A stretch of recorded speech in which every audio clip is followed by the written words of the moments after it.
When you change the way you look at things, the things you look at change.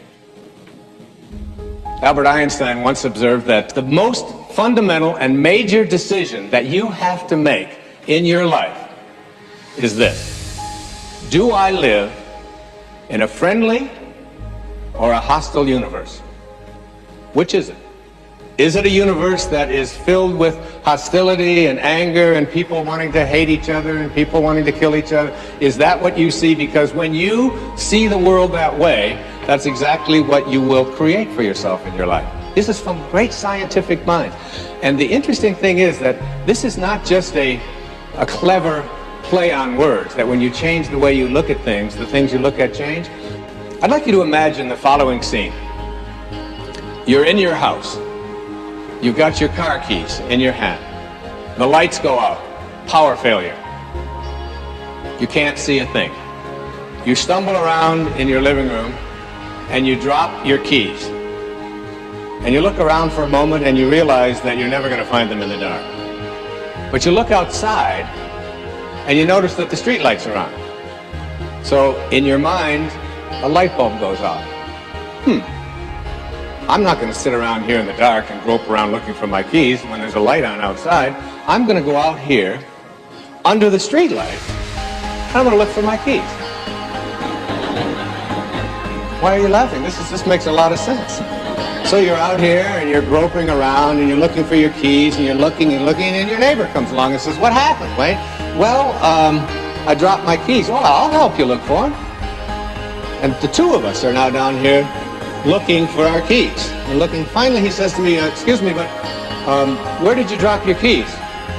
"Well, I dropped them in the house." He said, "You mean to tell me that you dropped your keys in the house and you're looking for them out here in the street light? Doesn't make any sense." And I said, "Well, it doesn't make any sense to grope around in the dark when there's light out here." Now you laugh and you think how silly that is, but isn't that exactly what we do when we have a problem, a difficulty, a struggle that is located inside and we're looking for the solution outside, someplace outside of ourselves? It would be like going to the doctor and telling him all of your symptoms. The doctor says, "Oh boy, you've got a lot of symptoms." And he starts writing out prescriptions. You need a prescription for this symptom, you need a prescription for that symptom. And finally he gets this 4 or 5, and you go to walk out and you say, "Well, I'd like my prescriptions." He said, No, I'll give this one to your mother-in-law, and I'll give this one to your neighbor, and I'll give this one to your daughter, and I'll give this one to your father. I mean, you're the one with the struggles and with the difficulties. Expecting somebody else to change or something outside of you to get better in order for you to make your life work is something you have to really take a hard look at. It's in here. No one ever dies from a snake bite. The snake bite will never kill you. You cannot be unbitten. Once you're bitten, you're bitten.